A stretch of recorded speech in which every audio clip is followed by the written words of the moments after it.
Today on Commander Replay, we check out this Odric Lunarch Marshall deck with the Karma Urborg combo built in. Next on Commander Replay. The 2020 GoFundMe is active. If you want to do one-on-one deck reviews with me, or get one of your decks played on video, be sure to check out the link in the description below. Welcome back everyone, playing some Odric Lunarch Marshall today, and today's deck list comes to us from Patreon supporter Epsilon Forte, who is in the game with us today. Take a look at this opening hand. We've got 3 lands, I like that. Dowsing Dagger is some ramp. We've got Expedition Map, and we've got our combo, which is Stern Judge. This is a Karma deck where we're going to use Urborg and cards like Stern Judge to give everyone swamps and then punish them for having swamps. So having both of those in our opener, we're going to go ahead and keep this. I did make a few changes to this deck. I've played it twice today already. In the first game, I couldn't get my screen capture program working. I'm now using OBS instead of the program I had been using for a long time. So hopefully everything goes smoothly there. Hopefully there's no technical problems with this game. But we played a second game, and I'll show a quick recap of that game right here, just because there were some cool moments, but our deck kind of got stuck and didn't do all that much. So I think they're just going to go down to Ravos. Oh man, this deck is coming out hard. Opponent hits, it gets bigger. Hits again, down they go. Man, this Ravos Bruce deck, what? Now there's some big stuff on board. I don't really know how we're getting through that. I'm telling opponent to just finish it. We've got nothing. And down they go. Yeah, this Mardu deck, pretty cool. Yeah, nice job by our opponent. So anyway, one of the problems that I noticed is that card draw was a bit of an issue, as was ramp, so I did make a couple tweaks to the deck. There wasn't enough to do at 2 mana, so I've added cards like Dowsing Dagger.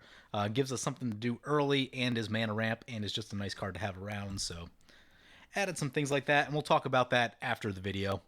So that brings it to our turn 1. We Miracle a Terminus. Not going to cast that in this moment. Not really a reason to do so.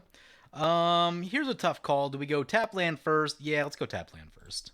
Got to get that out of the way. It's going to be a little bit awkward. I'd prefer it's awkward now, and we can just get the Expedition Map at some later point in time. I'd rather be on time with Dowsing Dagger, Stern Judge, and our commander, potentially. And that's interesting. The Terminus stayed dark. Notice how it's kind of darkened out. Everything else isn't. It's kind of weird. So anyway, we're playing Odric Lunarch Marshall today, a commander that I think I played one time a long time ago, but having trouble remembering in this exact moment. Really cool mono white commander. Personally, I would probably rank it toward the top of mono white commanders. It's just a really good aggressive commander. It's like I think it's one of the few commanders that really allows you to play aggro similar to how you might play it in like standard, where you're just trying to go like 2-drop, 3-drop, 4-drop, 5-drop. And if you do that with this deck, someone's probably about dead. Maybe not necessarily the table, but you can probably take one player out if you do that, especially if you run into some double strike. So, I don't know, I just think Odric's a really cool card. Allows you to spread each of your keyword abilities at the beginning of each of your combats, which is really cool. Actually, at the beginning of each combat. So, just really, really good with keywords. Super fun commander, and one that I thought about building in paper, but I have a mono white shell that I can kind of transform into any mono white deck, and I decided to go with God Eternal Oketra instead, so it exists as that right now, but I did heavily think about making an Odric deck, and who knows, maybe that'll happen at some point. So opponent did lay down a Sakura Tribelder during their turn, and that will bring it back to our turn. We draw another Plains, so play the Plains, play Dowsing Dagger. Taking a look at what our opponents are playing today, we've got some interesting stuff. Who are we going to give the Dowsing Dagger to? Yorvo probably doesn't need the help. You know what? Yorvo's going to have a lot of creatures anyway. That's just the way a Yorvo deck is, so we'll give him the Dowsing Dagger tokens. So yeah, let's take a look at what our opponents are actually playing. First up, we have Zombie Caller piloting Eutropia, the Twice Favored. This is a new one on me. So this is out of Theros. It's an uncommon. 3 mana for a 2/2, has Constellation. Whenever an enchantment enters the battlefield under your control, put a +1/+1 counter on target creature. That creature gains flying until end of turn. So they said this is going to be a Simic Enchantments deck. I'm curious to see where Simic Enchantments go. I have no idea what to expect from Simic Enchantments. Maybe, what's the one that gives them flying and flips over? It's the one that flips into the land. Might be seeing that thing, but other than that, I don't know. Just kind of feel it out, see where they go. Giving stuff flying is always good. Just putting flying on a big green creature is usually pretty nasty, so be careful with that. Next up, we have Mugen 80 piloting Niv Mizzet Reborn. This is an interesting commander. One, it's 5 colors, so you never like really know what they're up to. But Niv Mizzet, they're probably going to want a lot of 2-color stuff in the deck. Card advantage on a stick, not a commander that you want to go late against. Their ability to just like keep drawing and drawing more. Also, it's a 6/6 with flying. In case you forget about that, it will just kill you sometimes. So a lot of powerful things that can be done with Niv Mizzet. But again, I'm not exactly sure if they have a theme that they're building to today. And then finally, we've got Epsilon Forte piloting Yorvo, Lord of Garenbrig. And I've seen Yorvo a bunch of times. It just comes out, gets big really quickly, and start hitting people really hard. So that's what I'm going to expect from this deck today. And I think this should be interesting just because we are piloting Epsilon's Odric deck, as I mentioned. Did make a few changes since I've already played it a few times and kind of got a feel on what's going on. So should be an interesting experience for them. They're going to send the Score Tribe-Elder on the attack. Interestingly, not sacking it before the end step. Maybe they just didn't have a plan, although... Okay, so they play a land, crack the Myriad Landscape, and yeah, maybe crack the Sakura before their next turn, and then get all the ramp going. Brings us back to our turn. We draw a Plains, play the Plains, play the Stern Judge. Now, the one thing I'm hoping that there isn't spot removal, or, well, more so a board wipe. Yorvo kind of does present a case where people need to have removal pretty quickly, and I'd prefer not to get this thing wiped. I don't think there's really a lot of recursion in the deck, which is like not super ideal for trying to get the combo going. Probably should have added a Savine's Reclamation. I didn't add that now that I'm thinking about it. That probably belongs because that can get back this. It can get back the land, which is important, Urborg. So you can also find Expedition Map or get Expedition Map back, which can be helpful for a lot of different things depending on what you're trying to do. So here comes Eutropia into play. Yep. And last turn, opponent did lay down a Sage of Mysteries. Constellation, whenever an enchantment enters a battlefield under your control, target player mills 2 cards. Fun. Here comes Mina and Den Wildborn for the Niv Mizzet. Yeah, that's a good one. Allows him to play extra lands. Also, it's 4/4. Opponent drops down a Nim Deathmantle. No big deal. Okay, so probably trying to set up the combo with the Tribe-Elder right there is what I think I'm seeing from them. The question is, where can we get in with the Dowsing Dagger? I mean, I doubt that opponent's given up on their Mina and Den, right? Let's call their bluff. Play a Plains. Equip the Dowsing Dagger. It's a 4/3. Swing into Mugen. I don't think he's going to block. Now, he's got an open white, and like he may path it, but... Well, that's unfortunate. He's going for blocks. That goes down, but that does say play extra lands, and cards that say play extra lands are historically bad. So, probably good to get rid of that. Let's play the Thaumatic Compass. I guess it kind of makes sense because, like, Niv Mizzet draws cards so easily that, like, yeah, they can trade cards 1-for-1 all day. Not going to bother them. We will run out of cards long before they do. Simic Ascendancy, that's what you do with the Simic enchantment deck, right? So now the problem is we have to find Karma, and we're a mono white deck. That's not going to be super easy. No Enlightened Tutor in this deck. They are pretty expensive, so yeah, we're just going to have to hope to luck into it, or hope someone plays a Living Death. We do have we have an Emeria the Sky Rune in the deck. May need to go for that. Plains count is currently 3, a 4th one in hand, and we can dig a little bit with Thaumatic Compass. Opponent's got stuff going on with the Simic Ascendancy. Oh yeah, so the thing enters, puts a counter, gives something flying, and puts a counter on the Simic Ascendancy. All seems like good stuff. This is a problem that I've had with Dowsing Dagger periodically. Sometimes you just can't get it flipped over. You really want a lot of like flying in your deck to make the best use of it. We're going to send an attack over to the Yorvo. Yep, sure we're going to be expecting big Yorvo things real soon. Here comes Niv Mizzet. Yep, draw a million cards. Opponent's going to sack the Tribe-Elder. Deathmantle will trigger. One short of doing the Deathmantle thing, though. So Niv Mizzet trigger reveals a whole bunch of things. Oh, there's a Dak Vaden in there. That's gross. There's an Azor, Tishana, Flower Flourish, Crewfix. We'll see what happens, but I think we are firmly not the threat in this moment. Pretty nervous about that Azor. That can do things that I don't like. I think we're probably going to play like a fairly chill game instead of being the usual kind of like come out fast Odric deck. Well, we've already kind of missed the opportunity to really come out fast. It's turn 5 now. We don't have a creature in play, so... I think we're going to be going on the longer, slower plan. So I think it's just going to be about, like, Activating the compass, making our land drops, trying to get this Dowsing Dagger flipped over if we can, and setting up a big terminus when the moment feels right. Problem is the Azor can stop spells, which I don't care for, so... That's an all is dust. Well, that cleans up some problems. Fantastic. All right, with that being the case, we're just going to cast our commander and try to flip over the Dowsing Dagger then. Perfect. That's a card that should probably get run more in green decks. Green decks don't handle creatures particularly well. Most of the time, their answer to creatures is play more bigger creatures and trample over them. But there are times where you just need to get rid of stuff, and All is Dust is a great card. I know it's been expensive at points, so that like definitely reduces the amount of play that I think it sees, but I think it got reprinted somewhere and came down at some point. I think for a while it was hitting like $20, and I think it's lower than that now, but I'd have to go double check. Anyway, brings it back to our turn. There's a Grasp of Fate. Yeah, let's play the land. So I think this turn is just going to be cast Odric. Always go with the long O. I don't know why I do that. And then play Expedition Map. Hope no one plays a Vandal Blast or something similar over the next turn. If Dowsing Dagger flips over, that will make our land count 1 higher, gives us less time to dig with the compass. We'll want to keep that in mind. Sylvan Library for our opponent. Yep. Oh, cards they discarded. They discarded the Flower Flourish. Paradoxical Outcome into the graveyard. Oof. Feel grossly undermatched for that. That's a nasty card. That's a Tishana. Interesting. Gonna draw a single card off of its ability. Usually you see Tishana for much, much more than that, but still gives them no max hand size. That's probably why they're doing it, actually. I don't know. I personally don't feel like that card should grant no max hand size.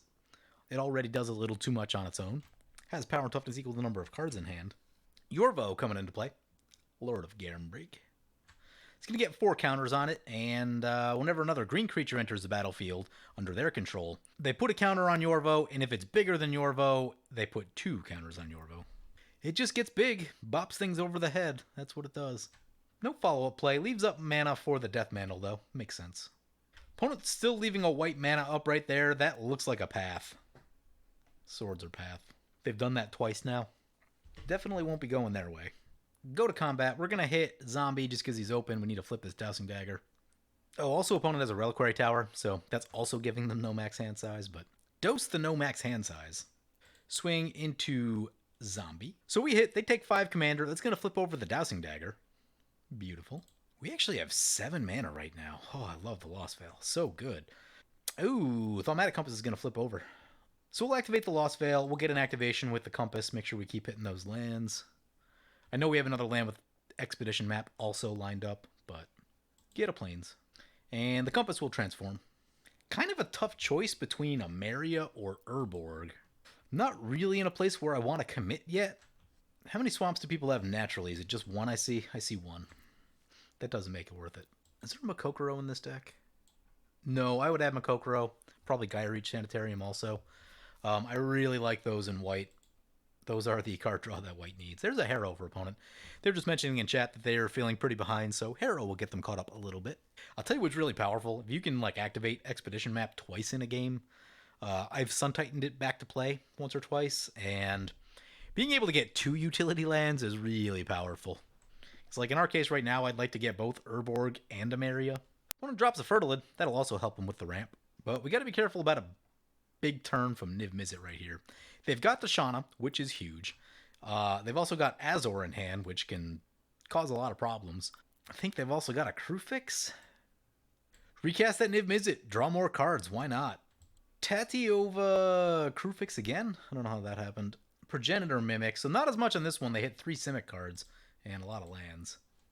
So they only drew, I think, 2 additional cards right there. But still pretty good. Let's see what they want to do with this Tishana. We're wide open. They're sending it to Yorvo. Respecting the mono green power. Disrespecting the mono white power?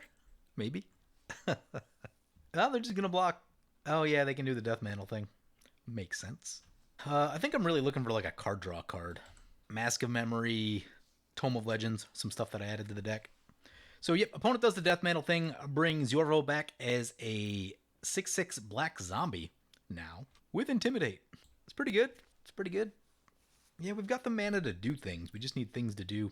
Akroma is our best play at the moment. I don't think it's Terminus time yet. I think there's going to be more nastiness coming down from the The Niv Mizzet opponent. Really got to hang on to that, but Azor is scary. Shuts off the removal spells. Definitely won't be going shields down with the Spires this turn. Opponent's going to cast an Avatar of the Resolute. It's a 3-2 with Reach and Trample. Enters the battlefield with a +1 counter on it for each other creature you control with a +1 counter on it. So +1 counters all around. Sure. You want to know who's probably really good for the Urborg combo? Aside from running Elesh Norn in your command zone, which is like, sure, obviously. But new commander-wise is Mangara. Because Mangara does not necessarily reward you for being aggressive like Odric does, and it draws you a lot of cards, which is the thing you want if you're trying to do combo. So, if they really want to make this sort of thing happen, I think Mangara is going to be the commander you probably want to use. And it's still new, so people don't know how to evaluate it yet, in the sense of, like, Elesh Norn's been around a long time. People know exactly what to expect out of an Elesh Norn, so, with Mangara being new, you have probably a couple weeks, maybe a month before people kind of figure out that it does a lot of things. So opponent sends in the Yorvo. They block with the Niv Mizzet. Yep, they're probably just going to keep recasting it and drawing more cards. Brings back to our turn. Land. Exactly what we did not want. And that's why I should probably run Gaia Reach, Sanitarium, and Makokoro. But we're going to play Akroma right here. Based on the lands I see in play, I'm not anticipating to have to use Ghost Quarter this moment. But as far as trying to get keywords go, Akroma probably the best in the business. I know Zatalpa, but Akroma has haste, and haste is a big deal. The more I see haste, the more I realize how good haste is. The longer a game of Commander goes, the more likely it is to end, and you need to be able to do things immediately. You can't wait to untap with stuff. Just haste, so good. After cutting Iona from my Angel deck, I've replaced it with two things. Like, I cut another Angel somewhere else along the way, but the two things are Razia because of the haste. Occasionally the protection ability matters a little bit, but just the fact that it's big and hasty has been really good. And also Chancellor of the Annex gives you more of that, like, anti-combo, anti-spellcaster, anti-value type thing. It can slow people down, which is really nice. So, kind of using both of those, it's sort of given me a replacement to Iona. Now, it's not Iona exactly, like just locking someone out, but Razia has been really good as, which you wouldn't expect because it's an 8-drop, but the fact that it's an 8-drop with haste is very, very relevant. And, if Aurelia's in play, you attack twice, and it's a lot of damage. So we're going to send everything into Mugen since they've been drawing cards and ramping like crazy. Things that are scary. So we hit them for 9. They're down to 30. Still fairly healthy, but, green deck at the table can also shred life totals a bit. But I know that, like, tricks and stuff are going to start flying really soon out of the Niv Mizzet. Eutropia, the twice favored, coming back to play. Sure. Fists of Ironwood. Nice. There's a card I haven't seen in a long time. But, man, when that thing got printed, that thing was everywhere. Put that on the Eutropia. Seems so innocent, but, like, giving one thing trample and making a couple bodies is really good, especially on 2 mana. So opponent getting some counters, getting some tokens, doing all the fun stuff. Gives their commander flying until end of turn. Odric trigger on combat for us. What do we get? We get First Strike, Flying, Haste, Trample, and Vigilance. Those are a really nice set of keywords to spread around. Doesn't spread the pro-red, pro-black. Concerted Effort will, which is also in the deck, but Odric does not, unfortunately. When Odric was printed, Wizards had gotten out of the habit of using Protection. A few other abilities. I think Landwalk abilities are also copied by Concerted Effort. And at some point, Wizards discovered that certain abilities like Landwalk, Protection can be really bad for Limited. So they've definitely gotten away from those because it's basically just like, oh, I can't interact with this creature. It just kills you. Awesome. What could be more fun than that? Opponent casts a Dak Faden and then gonna steal the Nim Death Mantle. That seems pretty good. Not sure that I love that. Let's say controlled or owned. Controls. Equips it to the Tashana, of course. Interesting in that, like, you don't necessarily need to equip it. Like, you get the 2/2 and the Intimidate, which is cool, but, just leaving 4 mana up. So by doing that, they don't leave the 4 mana up to bring their thing back. Should removal happen. See if they want to attack anything. They've got a 12/12. Yeah, sending it over the green player. Still trying to punch the green player. We could Spires that, but I think I want this exchange of damage to happen. Also, I want it to be tapped. With it being tapped, they're likely to take a big swing on the way back in. If we untap it, then everyone's life total stays high, and then it also makes it so that they can't really swing back in at them. So for what we're wanting to do, I think just not using the spires right there. But in certain situations, if they were a little bit further ahead, like if Azor came down or something ridiculous like that, then I might. Whoa, that's a triumph of the hordes. All right, let's see where this goes. Get myself some popcorn. Yep, everything into Niv Mizzet. That's what happens when you try to draw a million cards. People take notice, and then they attack you. Opponent gets Swedish fish. Yeah, I'm down for some Swedish fish. Are they actually made in Sweden? Who knows? Never looked at the box. There's a Nev disc for opponent. We've got 2 mana open. We're in a place where, like, we have more mana than we have things to do, so I think we can just keep chilling on the expedition map here. Haven't needed to make any decisions yet. This is going to be our 6th plains, which means if this Nev disc happens, we can crack the expedition map, go get a Maria, and then Ghost Quarter the step to get a plains. And that would give us our 7th plains, and I would absolutely do that to get a Maria active. So let's go to combat. Odric spreading the Acroma abilities, and we'll swing into Epsilon right here. Yeah, I'm not feeling like we need to grasp a fate yet. I feel like the flying and first strike and the fact that we have the spires, I think means that opponent probably has to wipe our board. Like, I think we can, yeah, they're at 16 now. So I think we can win a race with them based on the things we have currently now. If they went like strip mine, shoot something, or strip mine, crack the disc, then it's going to be a different story. But also, we're sitting pretty at 40 life. Nothing's touched us up to this moment. Ah, the beauty of white decks. You guys weren't here a little while ago when I was getting frustrated from playing white decks, because this is the 3rd time in a row, so... Sometimes you just want to draw more cards, and that hasn't really worked out in any of our games yet. Speaking of draw more cards, here comes an Eidolon of Blossoms for opponent. It's going to be pretty good. Not entirely sure where the Eutropia's life total went. Did they take a Tashana hit or something? They must have. No, because Yorvo took 1. We hit them for like 5, but that doesn't explain where the other 15 has gone. Oh, Sylvan Library. They have a Sylvan Library. That's probably where it went. Now I'm on board. See what's happening. Snake Umbra, nice. Those Umbras are pretty good. The Totem Armor ability, very solid. I wouldn't mind seeing like 1 or 2 more of those. Not a lot. I don't think you want to go wild with those, but I think in general, like as far as enchantments go, I think they're very cool. If you want to do auras, I think that's really the way to do it, just because you don't just immediately lose them the second someone shoots your commander, but certain things are still a problem. Bounce is still a problem. Exile is still a problem, but 6/6 flying trample. When it deals damage to an opponent, may draw a card. Seems good. Seems good. Opponent going to combat. It's going to trigger the old Odric. This will probably warrant the Nev disc, but I imagine they'll probably wait as long as possible to do it. Sending their commander over to Yorvo. Yep. Having flying vigilance, haste, first strike, and trample. Pretty good at keeping things away. Here's a God Eternal Ronas. That one's pretty good. We'll double the power of their creatures. We've still got spires and we've got swords. Feeling all right. It's also going to pump up the Yorvo. And that's a 12/6. It's pretty big. That one's an 8/3. Also pretty big. See what opponent wants to do. Yep, just into the Simic opponent. Sure, we'll just, we'll chill. We'll chill. And at whatever the least opportune moment is, I'm sure they'll crack the Nev disc. Opponent's gonna block 1. Trample on this thing? No trample. So that damage isn't getting through. This one does have trample. That damage will get through. Opponent's down to 11. So we got 11 on the Simic player and 10 on the mono green player. Brings back to our turn. There's a Mirran Crusader. I mean, let's just hang on to that. Nev's disc is almost certainly going to be happening. Let's crack the expedition map. Let's get a area. Play a area. Do some attacking. So if we attack them, they'd certainly Nev disc. If we don't, then what? Should we just force it? I think we should just force it. I'm thinking about like other problems that may arise from not forcing it, so I think it's just smart to force it right here. Yep, here comes the disc. Yeah, and actually we can still cast stuff afterwards too, so that does make a lot of sense. Everything getting blown up. Ooh, except for this 5/5. Send our commander back to the command zone. I know we're about to have a Maria, but we've got a couple things we want to reanimate, so don't think we want to do that just yet. God Eternal Ronas will get shuffled 3rd from the top. I guess it's not really a shuffle, it's placed 3rd from the top.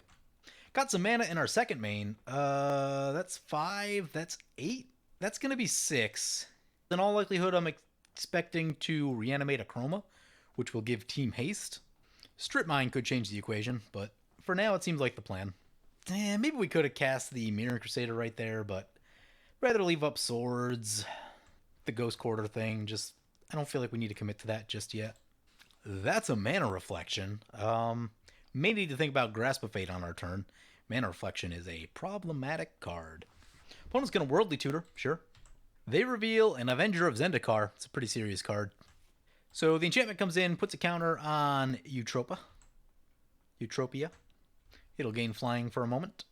They may swing our way, although, yeah, if opponent just goes for his Avenger, they shouldn't have anything hasty. They should swing our way in this moment. Those two killing each other doesn't, solve the problem that we're creating for them. I'm going to seize. Whenever you draw a card, put a Foreshadow counter on it. Remove 8 Foreshadow counters, create an 8/8 blue Kraken creature token. Does not sacrifice when you do that, which is kind of cool. Looks like a fun card. Should build around it at some point. Eutropia, up to a 7/7. Simic Growth Chamber for opponent. Oh, going at the Yorvo. They should be attacking us. I guess the Spires, we just Spires it if they do, but killing Yorvo doesn't help them. We're at 40, but letting the mono green deck come back also isn't the best idea either. Avenger of Zendikar can turn this game around in a hurry, so here it comes, they're casting it, but if this turn they play a land, next turn they play a land, that's a lot of power, and we have a board wipe, so we should be okay, but if we didn't, that would chew through our life total pretty quickly. Yep, there's the O1s. No landfall this turn. Alright, opponent's end step, time to Ghost Quarter our Secluded Step. Use the ability. Get a Plains. Ameria is active. Get a Chroma. Use the ability. It's a Grand Abolisher. Cast Grand Abolisher. Once this resolves, we should be in the clear. It resolved. Mirror Crusader time. And this should be lethal on everything. I haven't done the math, but Double Strike seems like way more life than our opponents have. Odric Trigger. Send the big one over there, send the little one over there, that one there, and I guess this one there. Opponents go down. Nice. Oh, yeah. So this game was really an exercise in not being the threat, and just, yeah, you got a Niv Mizzet player at the table who wants to ramp and draw a lot and play big splashy things. Sure. Let them be the threat. You just kind of make your land drops, ramp a little where you can, let the attention get soaked up by someone else, and then when the time comes, pull the trigger on the things you need to do. That was really the name of the game here. So, opponents basically paid no attention to us at all for most of the game, which was pretty helpful. If you want to win a game, that's a great way to do it. Just don't draw attention to yourself, and things get a lot easier.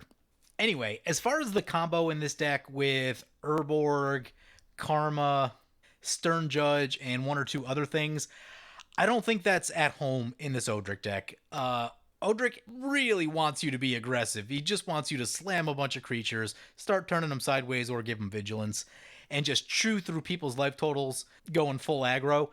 If you want to make this combo thing work, let me introduce you to my friend Mangara. I think this is going to be the way to go. Drawing cards is good for combo decks. So if you're trying to set this thing up, that's where I would go. And then you don't have to try to be caught between both worlds of cards that Odric wants you to play and cards for the combo, because Mangara doesn't really push you into any specific direction about how to close the game. So you won't have to devote deck slots to just oh, I need aggressive creatures. You can just pillow fort up and, really put a lot of pieces in for the combo, try to draw a lot of cards, find ways to keep Mangara alive, obviously, draw more cards, and, try to get people with the combo that way. I might recommend things like Oath of Lieges that are going to put extra lands in play for people, maybe a Gearport Orrery, Temple Bell, Howling Mine, that sort of stuff. Go a little group huggy with it, really make sure they're getting all their lands, and then drop a Karma and watch them untap and take 20. So that's probably how I would go about trying to really execute this Urborg combo as a primary plan, because I'm feeling in this deck, it's just uncomfortable and it's pulling away from what this commander wants to be doing, which is just slam creatures, slam more creatures with keywords. So I was really feeling that. So yeah, I think try out Mangara. I think that's going to be really good. Obviously, you can also run Elish Norn for the Cormus Bell thing. But people take notice when you have a Elish Norn in the command zone, so, you know, that's a thing also. But yeah, I think Mangara, if you're really trying to do like some sort of mono-white combo, weird mono-white combo type stuff, I think Mangara is probably you're gonna be your commander for it, just because card draw.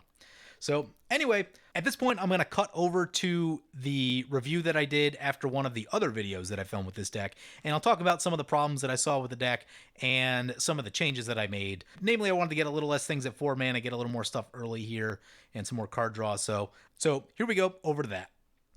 So taking a look at this deck, and this wrap-up is occurring after a different game than the one you just saw. So in the game we just saw, we drew poorly, basically just drew lands, really didn't catch any creatures, but there's definitely some issues in the deck that I'm seeing. Not a lot of card draw, barely any. The curve is pretty high, especially really clunky at 4. There's also 2 Eldrazi in this deck, and I just don't think this is an Eldrazi deck. The way this thing really kind of plays, I just don't know that we're going to be generating that kind of mana with any reliability to be able to cast those things. So I think a few things need to happen. We need to get this curve down. Let's start with the 4-drop slot. Entrapment Maneuver is cool, but it's okay. Find out what things we can get rid of at 4. The Wanderer is pretty sweet. I might keep that one. It's removal. It does a lot of nice things. Angry Mob as part of our combo. There's a little combo with Urborg in the deck. We're going to keep that. Commander Isha, yeah, it's fine. It's not like... It works with Concerted Effort, I get it, but with Odric itself, it's okay. Crusading Knight is for the swamps. Giselle is cool. Hero Blade Hold's cool. Karma is part of the combo. Magus of the Moat, interesting. Odric, Return to Dust, Settle the Wreckage, Wrath of God. Start with this Wrath of God. Just make it one of the 5-mana board wipes. Fumigate and Cleansing Nova are really closely related in what they do. I'm going to go Cleansing Nova just for the extra utility. There's a lot of life gain with Odric already. You just get some lifelink and you gain a ton of life. So I don't know that we need the life gain on Fumigate as much. So let's get Cleansing Nova. Another board wipe, but it gives you the utility to get rid of artifacts and enchantments. I do like that a lot. Also, they're nice and cheap. What else can we get rid of? I don't know. Have I seen Entrapment Maneuver do work? Yes, I've seen Entrapment Maneuver do work. Do I think it's the best? 4 mana is a lot to leave up, and it's not good against, like, multiple attackers. It's good against one big thing. You want to know who it's good against? It's good against me in the type of decks that I like to play, but I fully realize that not everyone likes to play like that. In fact, many people don't. I think with value kind of being what's in right now, Entrapment Maneuver is not exactly doing it for me. Okay, so they have this card, Personal Sanctuary, in the deck. I'm going to take this out. I think it's a little bit too narrow. Odric being Odric, you have life gain in the deck. You have lifelink, and you should gain a lot of life pretty easily if you just put a bunch of lifelink creatures in there. So I don't think that's as needed. Plus, we've still got the Wanderer as another one of those effects. I don't think you need to go wild there because we're mono white. We're not going to draw that well, and mono white just doesn't lend itself to combo all that well because of its lack of ability to draw and lack of ability to tutor things really easily. So, you know, you have limited tutors. Sure, there's a few that exist, but you can't vampiric tutor the thing you want. And, you know what I mean? That's not an option that you have. So, combo and mono white, not exactly where I like to be. I'm getting rid of the Eldrazi. I just don't think they need to be in this deck. Plus the fact that you've already got Zetalpa and a Chroma, which is, like, good enough. If you need Kozilek for the reshuffle, if there's a mill opponent in your meta, sure, keep one, I guess. But I would think of it more as just, like, as mill protection than as something I would reasonably expect to cast. Now, in that game, we may have actually been able to get one into play, but I don't know. Even still, even with all the ramp, we had Smothering Tithe, Ancient Tomb, couple lands, probably about at the top of our mana ability to spend mana. So, oh, you wanted this deck? This deck needs a route. Cause if you go to combat and all your stuff's indestructible, you can cast route mid combat, blow everything up, and life's gonna be awesome. So let's add a route. And maybe I'm going route over Cleansing Nova. We've got Austere Command, we've got Hour of Revelation. The question is how many times you need to blow up all the artifacts and enchantments. If you're in a really creature-heavy kind of meta, you can add the Cleansing Nova back in, but I'm going to go Route instead for the instant speed thing. There's a card that's really good for this deck, Angelic Overseer. Cool card out of Innistrad, never really took off in any capacity. I bought a couple of them because I thought it was going to be like the coolest thing ever, and it largely wasn't. But I guess no one could have predicted like Snapcaster Mage Vapor Snag being ridiculous, so, you know, That really shut a lot of decks out back then. Anyway, we've got this Angelic Overseer, so if your commander's in play, your team's going to get Hexproof and Indestructible, and those are really good abilities. Next thing we need to do, we want to get more stuff to do at 2 mana. This deck's not doing enough at 2 mana. You want to be able to make early plays that are mana efficient. I like all the cards we have at 2 mana. I'm going to add in...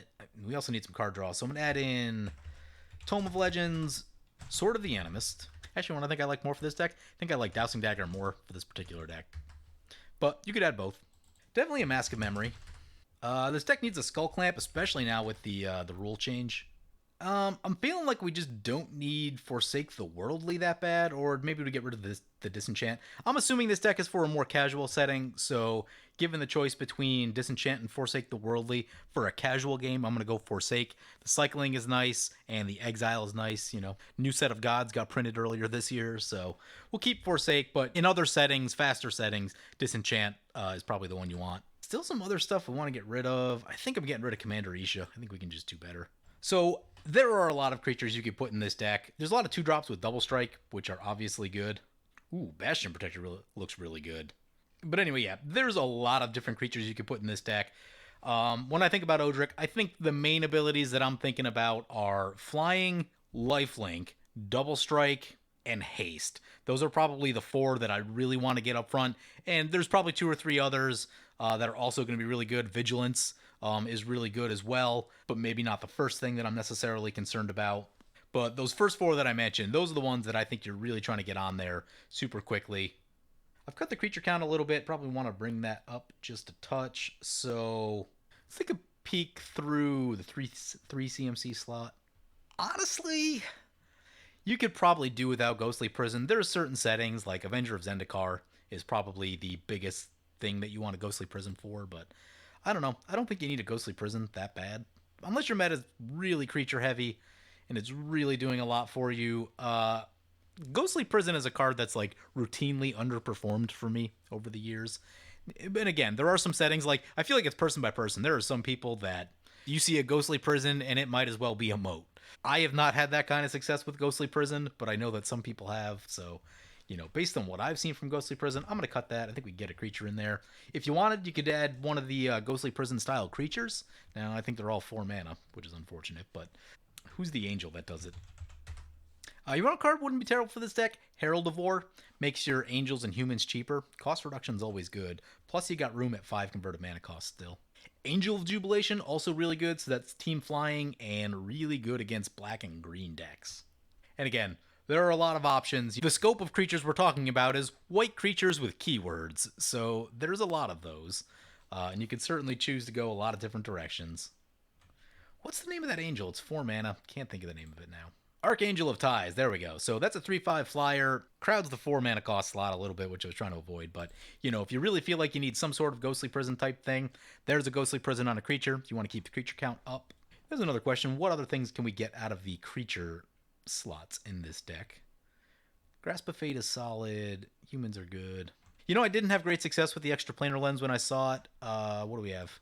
We have a decent number of basics. I didn't count. Probably about 20 is what I'm guessing, which is about standard for a mono white deck. I have some questions about this Extraplanar Lens, whether I know it's a good card and it's good in certain decks, but I'd have to play test it a bunch. Just keep an eye on it to see if it's really doing what you want it to do. Certain points of the game, it probably is. Like later, it's probably better, but early, it's probably questionable. And in some sense, you may just want like Thran Dynamo instead. Not in the deck. We should add a Pearl Medallion. They're cheaper than the other ones. I think they're about 8 to 10 last I looked. Add a Pearl Medallion. That's going to help with all these 4-drops. We've got Oketra's Monument already, which is also great. So that's multiple pieces of cost reduction. You could add the Herald if you wanted. There's an Oblation in this deck. I personally don't love Oblation. I know that it's like flexible. It can be card draw, but as a card draw card, it's not great. As a removal spell, it's not great. Pretty mixed feelings on Oblation. So you could certainly cut that. It's a card that I haven't run for a long time. Do we have Generous Gift? Generous Gift is, yeah, I'd much rather run Generous Gift in that slot. A 3/3 is almost always way less impactful than 2 additional cards. Oh, another thing we should do, since I know we're trying to build around this Urborg combo, Weathered Wayfarer is a mono white creature that can find any land. So if you're trying to find Urborg, definitely add that. They're not super cheap. They're about $10 last I looked, so you're just gonna have to live with that. We got a Holy Day in the deck. Nothing wrong with a Holy Day. Definitely like having some amount of fogs. You know what? Over Holy Day, I'd at least go for Dawn Charm. Gives you a little bit more utility. You can protect something if you need to. And if someone tries to target you with something, big burn spell, you never know. So for 1 more mana, I like what Dawn Charm's doing. See if there's any other places we can get like another creature into the deck. Oh, anyway, I think I've talked about it a little bit, but I haven't actually mentioned the combo. So the combo is Epsilon has an Urborg in their deck. Urborg does not have mana symbols, which means you can actually play it in any color deck. And they have Karma in the deck. At the beginning of each player's upkeep, Karma deals damage to that player equal to the number of swamps they control. So that's going to be everyone for all the lands that they control on each of their upkeeps. We've got this Stern Judge, similar type effect. Each player loses 1 life for each swamp they control. Note that's life loss, not damage. We've got an Angry Mob, and we've got Crusading Knight. Both get bigger for your opponents controlling swamps. So we've kind of got some little things built around that. And it's a cute little combo. It's a thing that a lot of people have done. The other thing you could do if you wanted to go next level with the combo is add Cormus Bell. This will turn all swamps into 1/1 black creatures, and then if you have an Elish Norn in play, everyone else's lands get blown up. Or if anyone plays a board wipe, everyone's lands get blown up. But the thing about Cormus Bell is that, you know, if you don't have Urborg in play yet, you can still just like hose the black player at the table. You're going to shut off their board wipes. You know, I'm going to add it. I'm going to add it for the sake of this deck. We got this combo going, so let's do it. What are we getting rid of? Do we really need Felidar Sovereign? I guess it's fine. It's an I win in mono white. Also, in one of the playtesting games, I did get to cast Approach the Second Sun the second time. That was in the group hug game that I wasn't able to record, unfortunately, but Blind Obedience is good. Do we really need a Blind Obedience? Like, it's a great card, but just don't know if it's, like, exactly what this deck needs. Banishing Light, I feel like I can live without a Banishing Light. In general, this deck wants to be proactive, which also means that it's probably not, like, a great setup to begin with for this little Karma combo, because in general, Odric just wants to come out swinging kind of hard. Odric just gives you so much incentive for being aggro and being aggressive. So many, many more things that you could add into the deck. If this were my deck, I would do things a little bit differently. It's going to be more equipment heavy just because, you know, that's what I do. But all in all, I think a lot of these changes are going to help. We've offloaded the 4 slot just a little bit. We have a little bit more to do with 2 mana, which I think is good. We've added an additional way to find Urborg, which is kind of the main setup of things that we need to do for this deck, so that's important. I wouldn't mind cutting a 6-drop and probably even a 7-drop too. Yeah, you could cut a few cards up here. I'd probably cut a few cards from here, add a 5-drop, add maybe another 3-drop and a 2-drop. Again, if we were playing like super aggressive Odric, but I know that we have this combo in here and we're kind of gearing more towards that, so. But anyway, that's my thoughts on the deck. So balance out the curve a little bit more, get a few more things to do early, and a little bit more card draw, I think, is the big issue. And then just, you know, keeping your creature count up during that process and seeing where you could switch into creatures. So, like, you could change Forsake the Worldly for, like, Cavalier of Dawn. Now you've got removal on a stick, basically. So, anyway, hope you guys enjoyed this video. As always, feel free to comment, like, or subscribe. Thank you for watching. I want to thank my awesome Patreon supporters. You guys are awesome. If you want to help support the channel and vote on which decks I play next, feel free to check out my Patreon at the link below. If you're planning to buy Commander cards, be sure to use the TCG affiliate player link, as it helps support the channel and it doesn't cost you anything.